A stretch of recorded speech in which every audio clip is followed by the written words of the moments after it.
Hey everyone, it's Eric Chabot here, and I'm the director of Ratio Christi Campus Apologetics Alliance at the Ohio State University and Columbus State Community College here in Columbus, Ohio. I also blog at thinkapologetics.com, and some of you subscribe to my YouTube channel.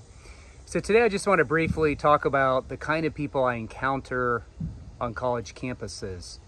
Sometimes people come to me and they say, well, what are you hearing out there? What kind of people do you see? Are students all atheists? Are you talking to a lot of agnostics? Are people open to the gospel? What do you see out there? So I just thought I'd give an overview of the kind of people that we encounter on a regular basis. Now, keep in mind that we've been doing this for a long time, being out talking to college students. So I have seen trends. I've seen things come and go. So first of all, some people would assume that all people are atheists at the Ohio State University or Columbus State Community College. Ohio State has about 64,000 students, so that's a lot of people. And there is the assumption that the majority of people are atheists because it is a secular university. Well, that's not necessarily true, but we were on the campus back in 2007, 2008, 2009, 2010 when a lot of the atheist books were being written. Richard Dawkins, Sam Harris, Christopher Hitchens, that big atheist swing was happening where the new atheists are writing books and a lot of people are getting more aggressive with their atheism. So we did encounter that, and we certainly worked our way through it, and we talked to a lot of people that are reading those books. But I kind of saw that die out a bit later on, as time went on, 2012, 13, 14, 15, it kind of ran its course. Now, I will say that the remnants are still there. We still see some atheists on the campus, but I don't talk to quite as many atheists as I used to. Every now and then, of course, I do, but I do talk to more agnostics than I do atheists. And people, of course, have to define what they mean by that, whether they're really an atheist, because sometimes you walk them through it and they're really just agnostic. But the point is that we do encounter more probably people on the agnostic wing of things more than atheists now. So believe it or not, that's not the highest percentage of people we talk to on campus as far as atheists. Some, but not everyone. Probably the largest majority of people we talk to on campus, at least at Ohio State, are nominal Christians. What I mean by that is people have been raised with a little Christian background. Maybe they were raised in a certain denomination.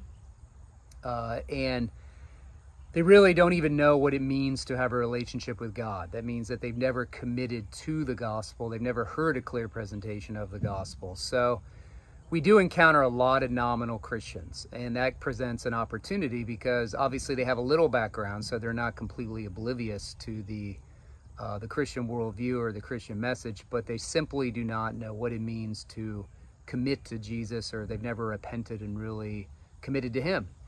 So that's a good opportunity. So we talk to a lot of people from a nominal background.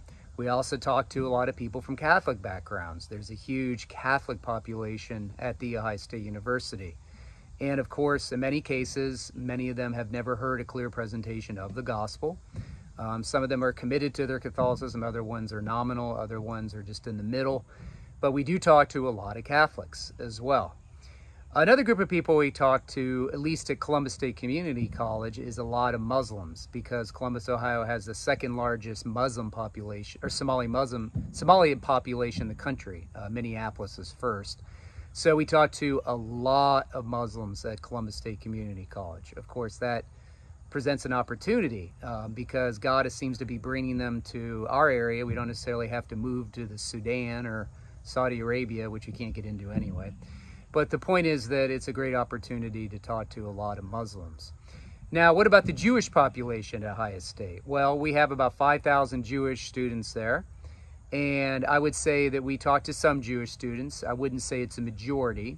But most of them are fairly secular, meaning that they don't really have an Orthodox background. They're not really committed, fully committed to the religious aspects of Judaism. Mostly they're just more culturally Jewish. So we talk to a lot of secular Jewish people. That means that they don't have a belief in a personal God.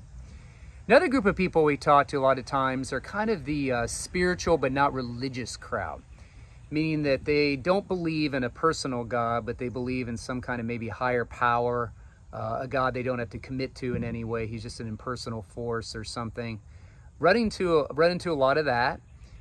People that don't really want to put a label on anything. They say, well, you know, I'm just more spiritual than religious now. I do see some of that as well.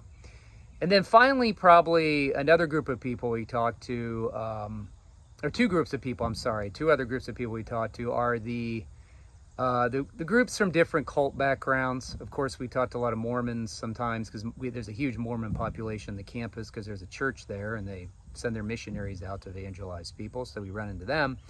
There's also a group that goes around and tries to convert people called the Worldwide Mission Society, where they think Jesus is the mother God and God is the father God, and they're very aggressive as far as talking to students. We do see some of them. And then we run into people just with other kind of weird kind of spiritual like beliefs, just nothing coherent.